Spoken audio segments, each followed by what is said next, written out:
Hello and welcome back to Rage Gaming, and today we're talking about Legacy, Steel and Sorcery, which is just launching into early access, a mix of PvE and PvP at the same time, but it's an extraction RPG in that fantasy setting that has you hunting monsters and men alike. The extraction PvE VP genre is one with few big names, and I've actually played them quite extensively. So when Notorious Studios contacted us to check out the game for a video, it's been a great opportunity. So while this video is sponsored, I want to highlight the fact that we were asked for very little. Just check out the game, make a video about it, and it's already a genre I'm interested in, so it's been a very easy experience. On that note then, if you are interested in checking out the game yourself after this video, then be sure to click the link in the description so they know we sent you. But what's really going on here? Well, big picture, you're diving into a large region to explore a densely packed world full of challenges. You've got goblin-infested towns, skeleton-covered ruins, dark crypts filled with massive spiders, wolves roaming the woods,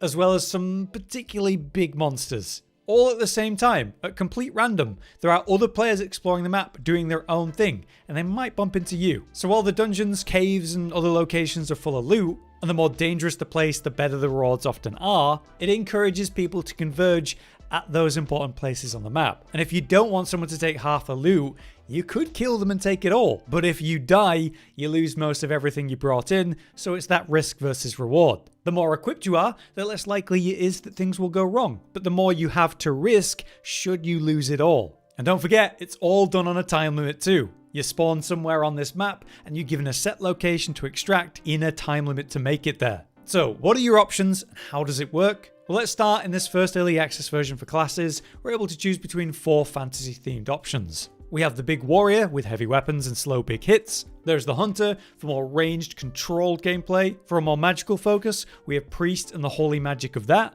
And finally, the class that I picked, the rogue, for a more stealthy burst assassin approach. So those are the classes, but let's run through some of the options you have within the class itself. And so I'm almost level 9 at this moment. I've got a couple of green items, and what you can see about the gear in this game is it's pretty impactful. Rather than the stats that it provides you, like the percent, physical armor or whatever, it's the passive benefits that seem to have huge impact. So my damage is slightly increased for each marked target I have. Blade Rush provides this sprint through the enemies, this dash, and that marks enemies. So combined with that shoulder piece that has the carved path passive, I get a damage bonus for every enemy I hit with this. So take this AoE clear example, where I'm kiting enemies around, there's 2 big dudes, a few small ones. As I'm blade rushing through the pack, I'm getting this massive damage bonus to help me actually work down the big boys. It's interesting the way that your gear decides the skills you might have, and also how you might build a real build around that.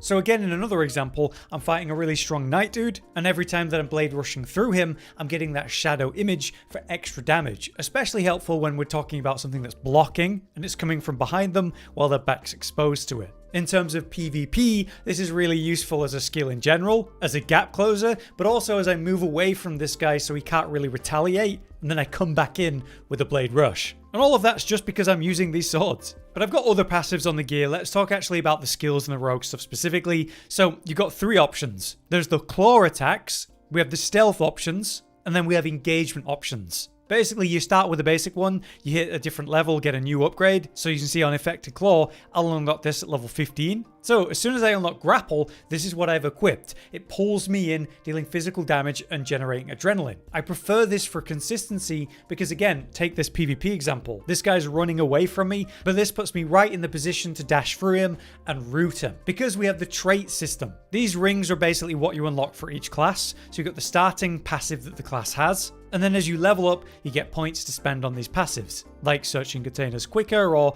increasing the damage of a charged attack. Once I hit level 5, I could actually access this outer ring of abilities, and then I'm almost at level 10 now, so I'm going to get this final outer ring of different benefits too. So each class has their own trait progression system as well.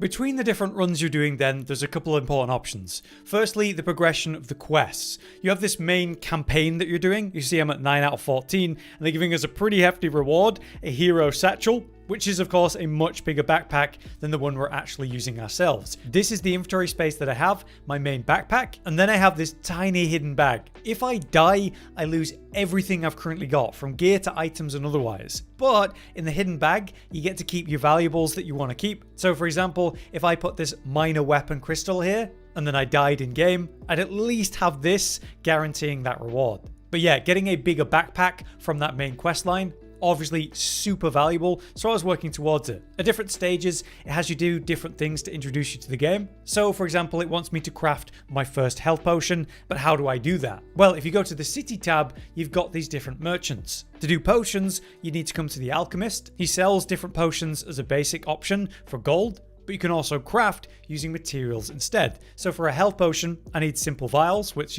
can be bought or found, and then field lilies, a specific type of flower that just grows in the woods. So with that quest in mind, I go in hunting for field lilies, I find a few, I take them, I make sure to get out and extract with them, make a health potion, progress the quest. Each step rewards a different thing, like we're going to get fortitude potions from these ones. The reward's getting better, but the challenge is getting harder. At the same time, there's also the quest board system, offering you a kind of RNG roster of different quests. Like right now, I've got one to kill 2 players, which I've got 1 kill on. And these rewards are obviously very much worth the effort.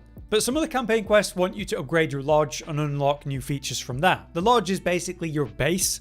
So we have a fireplace to give us different benefits, making other things work, or even giving us rested XP. Once you've got your bed online, that's how you get the rested XP. We also have the cooking pot. In here we can find different food items. So let's take this spider meat from a big boss that I killed. It's going to last 2 adventures, so 2 runs. And I'm going to have massive poison resist, but slightly less maximum health. But simpler stuff like wound resistance, max stamina, sprint efficiency, there's lots of options you can get from lots of different food items. Once I've got the storage chest unlocked, which obviously I'm working on, I'm going to increase the amount of tabs I have for my stash. As you can see with my stash, it's getting pretty full now, so I could definitely do with that upgrade.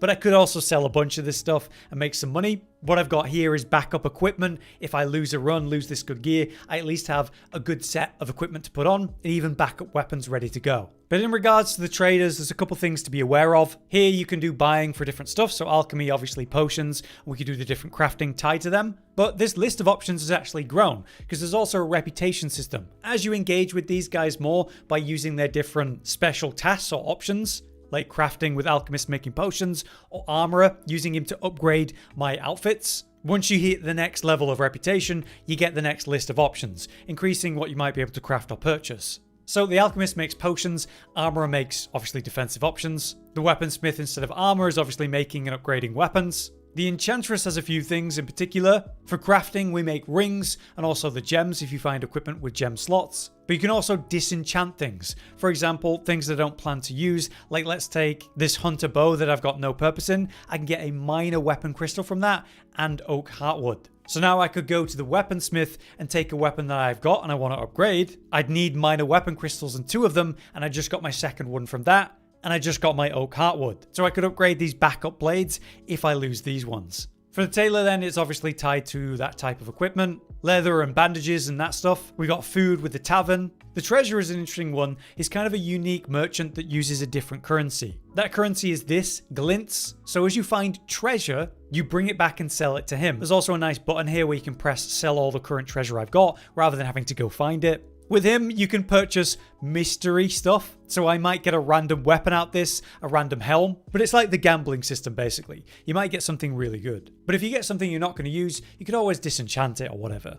But what's the flow of the game like? Let's talk about my experience with it. Initially, you'll be given the choice to do the tutorial, and it's probably a good idea. Here we're on a much smaller map with 3 main locations, one featuring a big boss that's kind of an undead shade. This introduces you to the basics of how the flow of this game goes. Go to different locations, face the monsters and difficult challenges there, find the loot, loose loot on the ground, search chests, and loot the kills that you make. Within the time limit, find the extraction and make it out of there. By comparison, the main map, the first one that we have, is much bigger and way more in depth. In every area you have, there's multiple options around you for things to go do.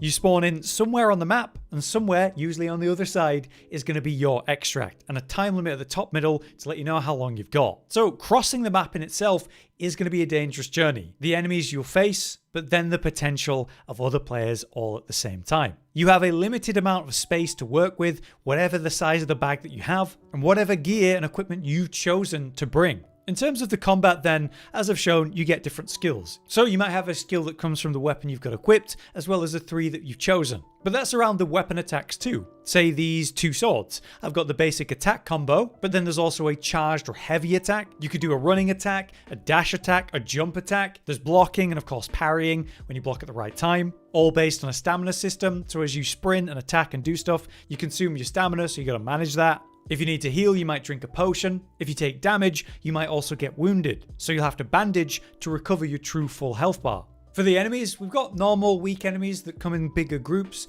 There's slightly stronger ones like elite enemies and almost mini bosses, the giants and the big bads. Giant spiders, huge skeletons, magical mages throwing fire at you. Or something like this guy, a full-on Templar Knight with 2 phases to him where I've got to break through his shield and sword mode, only for him to go 2-hand and completely change his moveset.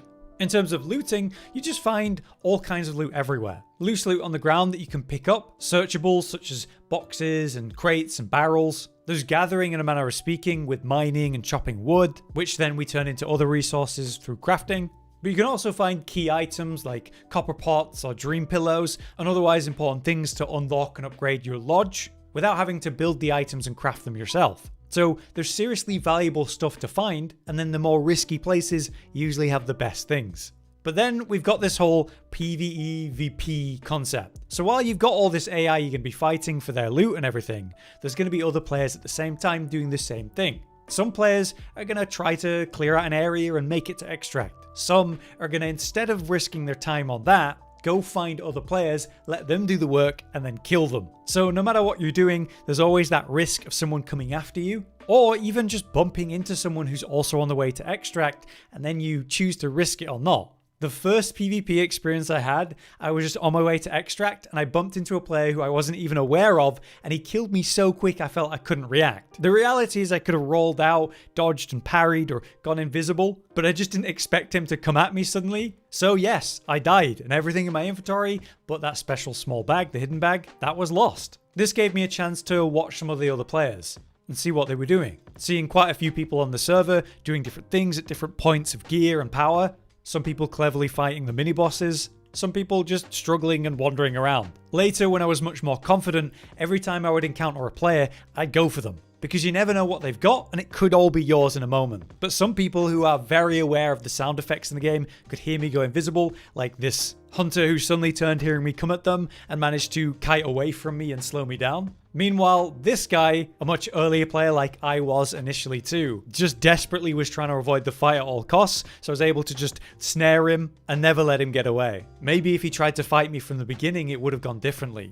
So yeah, that's the concept. You're building up your stash and you're bringing in things from that stash to decide how much you want to risk. Again, the more you risk, the stronger you're going to be and make it more likely you win, then there's more to lose. Overarching progression of your character and the levels and the traits and skills that they have, as well as your lodge and the gear that you're using. Then every single mission and expedition you go out on is going to lead to unique encounters.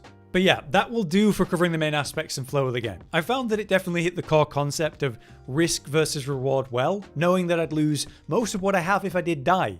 And that weighs on your decision making. Like when I've come out of a big dungeon after killing some big bads and my bags are full of valuable loot, I'd often maybe have used all my resources like my potions to do that, so the run to extract is very tense, knowing anything could happen. It does mean if you actually succeed, you get a big win and that feels good, and that's very important for this type of game. But what I would like to see more is just more progression for the game. I want more classes and more depth to the current ones actually. More weapon options resulting in more playstyles. Another big dense map and more. But it is my understanding that they're working on exactly those things right now, so we'll see how it turns out. So as a reminder then, be sure to click on the link in the description of the video for when you check it out yourself so they know we sent you. But thanks again to Notorious Studios for this opportunity.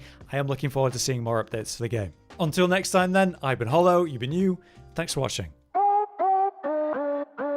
Josh, Cotton, and Hollow with the videos, dropping the humor like a hammer on your tippy toes, bringing entertainment on a daily arrangement to take our insanity and turn it into entertainment. Yes, I said entertainment twice, to reiterate that it is nice to look into your faces on a mostly daily basis when you let us in your homes to make the whole world a stage. Goodbye.